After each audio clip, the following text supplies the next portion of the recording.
Before we visit the church and the cemetery, just a quick view of the central area of the small market town of Holsworthy.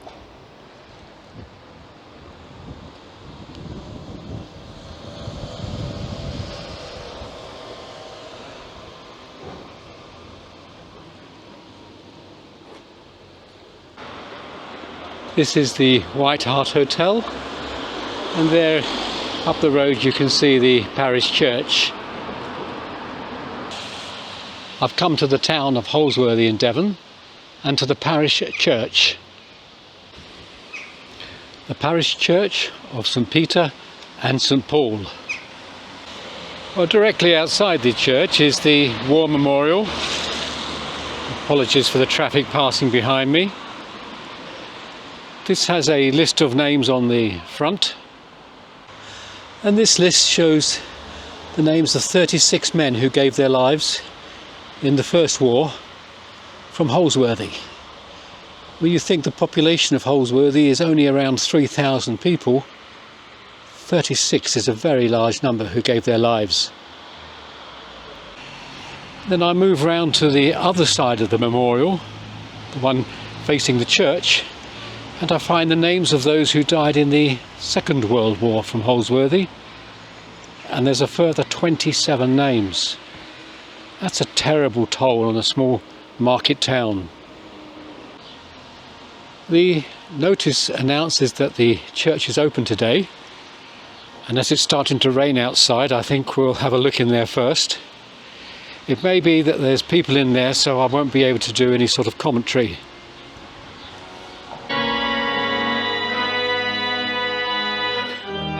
Well, it's extremely dark in here, and it seems to be there's only the organist filling the church with the music. I doubt whether I'll be able to do any of the memorials because it is so dark here.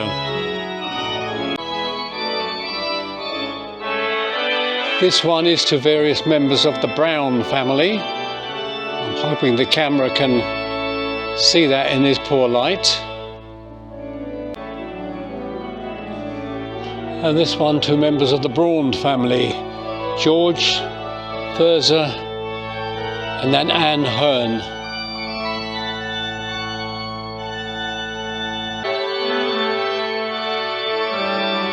This one is to members of the Pierce family, and on the left you can see the family crests. Well, there were quite a number of memorials, but without the lighting it was quite impossible to read them. If you come to Holsworthy, do try and go inside. Maybe it'll be better lit when you come. Let's have a walk around the graveyard. Right by the door is this massive horizontal slab of stone. The inscription is fairly clear. It's for the Bennett family. Elizabeth Bennett, 1850 at the top there. And coming down to other members, Rupert Hurd. And as we come right the way down, there are other names there as well. There is this very tall memorial right by the church itself, and this is to one of the erstwhile rectors of the parish, Thomas Samuel Kenville, or Kenville, M.A., 1923 I think, rector of Holsworthy and Holcombe. He's got a very grand memorial.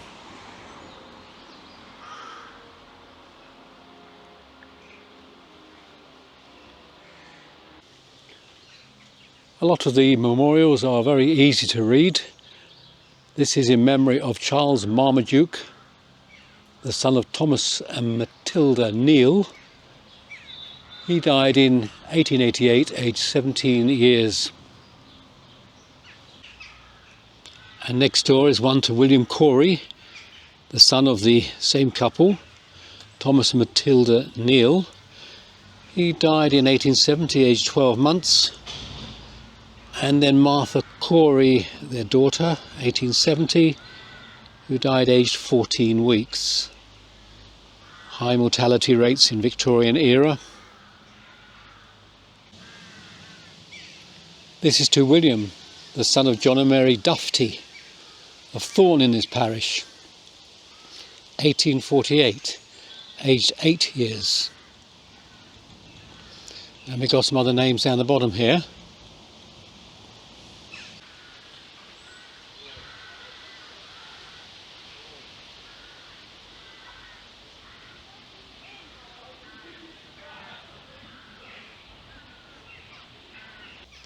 Another clear inscription to William Headen of Beacon in this parish, 1883, aged 62 years.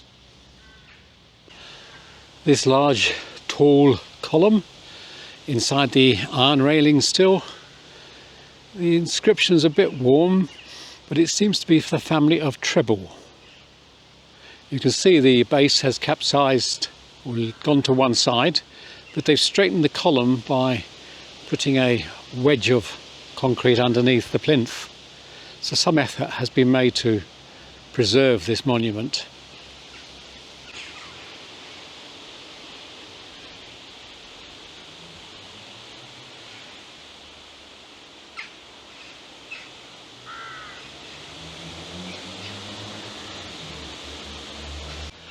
This one with the cross just appearing above a great mass of brambles, and you can see at the bottom there's iron railings around this one, and the brambles have grown up inside the iron railings, and there's little anyone can do about clearing them, because presumably there's no way in beyond the railings.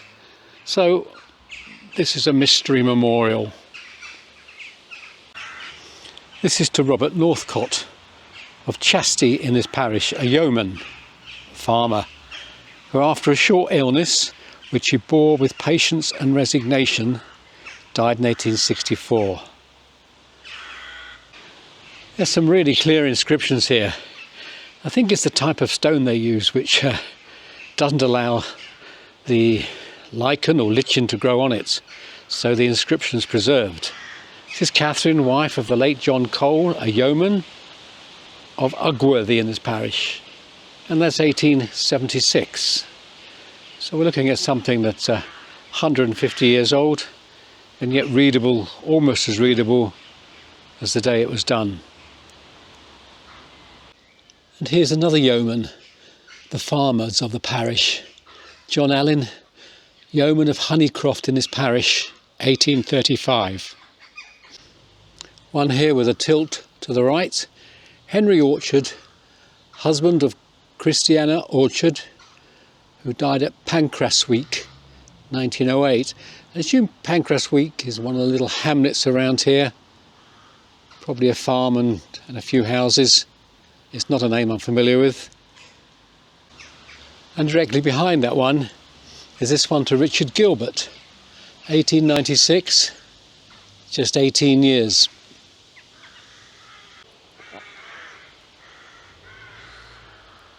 If you enjoy reading gravestones, then this is a good one to come to. The inscriptions are so clear and easy to read.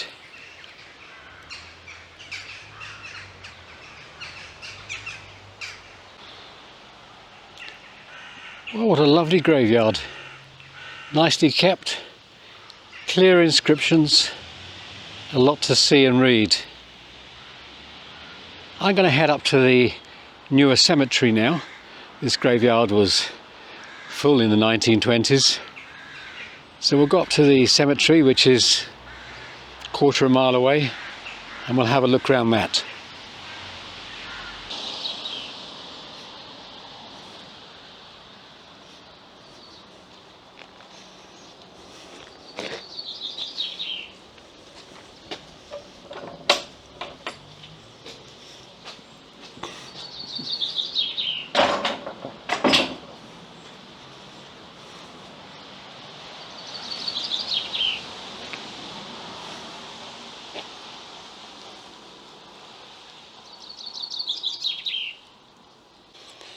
I've now walked to the far end, and I'm looking back at the entrance that we came in on.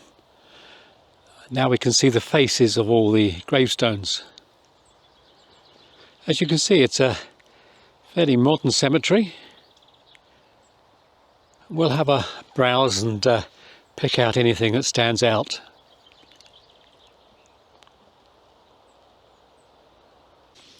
A very simple but meaningful inscription. The name Ray Hawkins, 1931 to 2011, and the words, "We will remember him." Next to that stone is this one in the Chinese characters.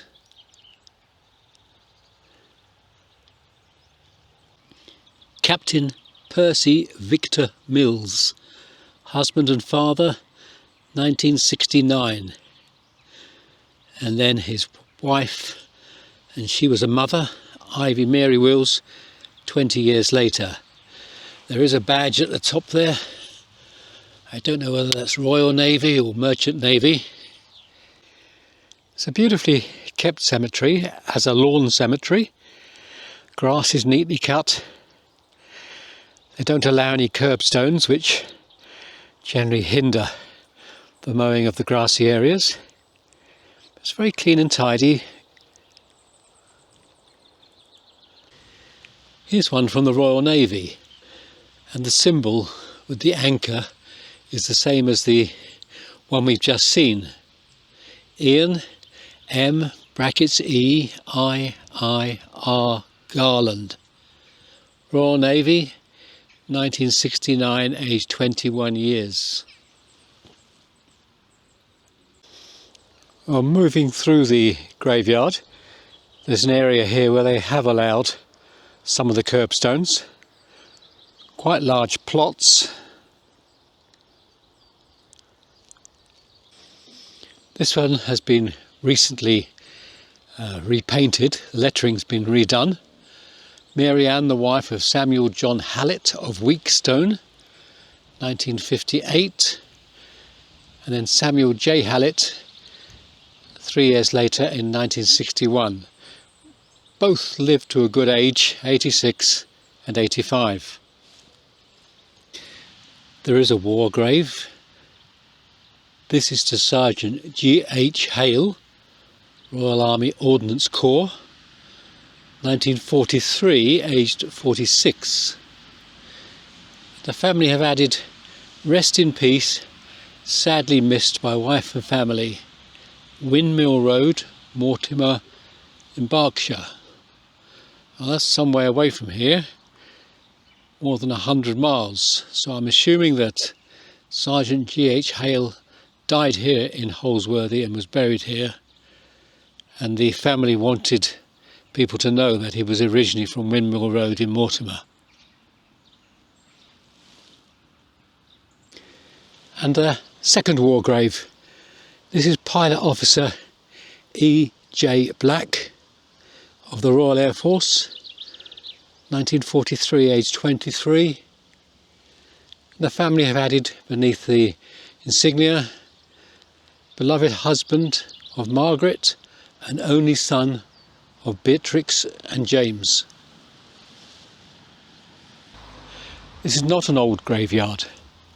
Up near the entrance is one of the older memorials, and this is to Rhoda, the wife of Samuel E. Manning, 1926, and then Samuel himself in 1935. Close by is this one in slate.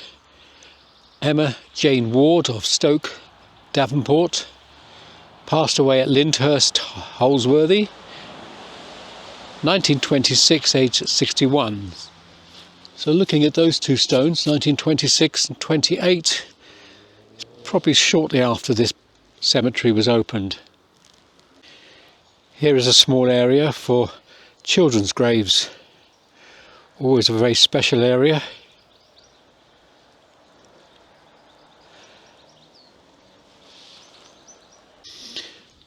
This is a cross to Paul John, the son of Brenda and Roger Dunstan, 1972, aged 3 years.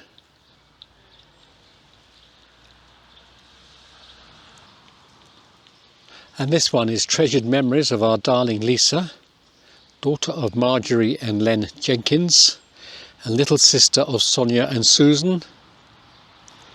1974, in her 5th year. And although it's 1974, the grave is still well tended with these flowers.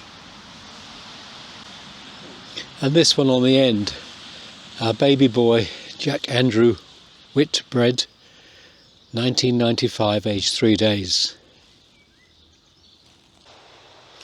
I've now moved across into another section of the graveyard. Again, very neatly kept, in a lawn style cemetery, and mostly fairly modern memorials. This one is a larger than usual memorial, very colourfully decorated with the artificial flowers and some real flowers in the vase here.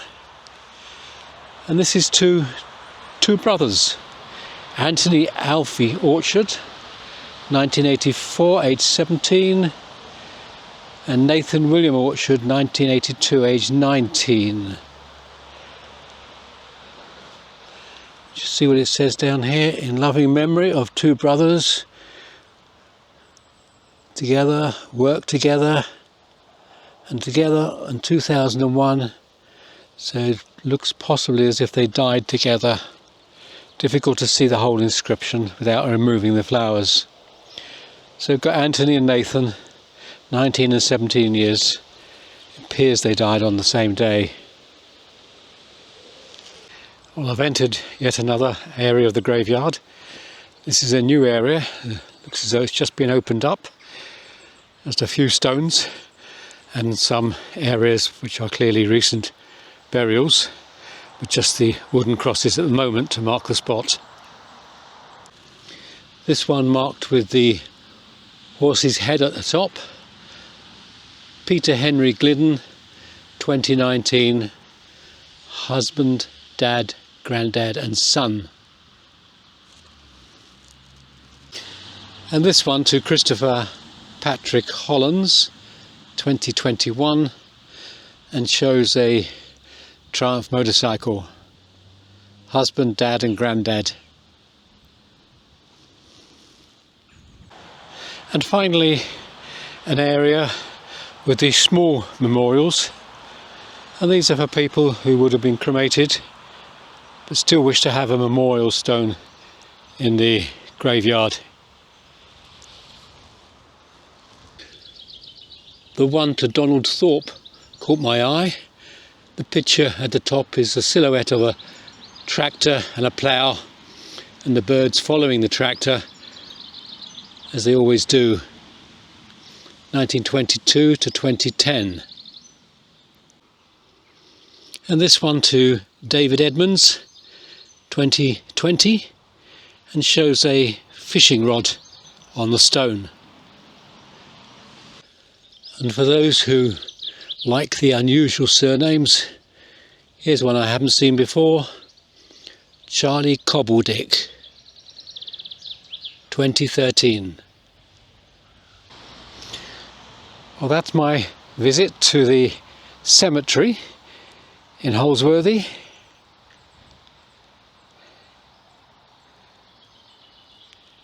Till the next time.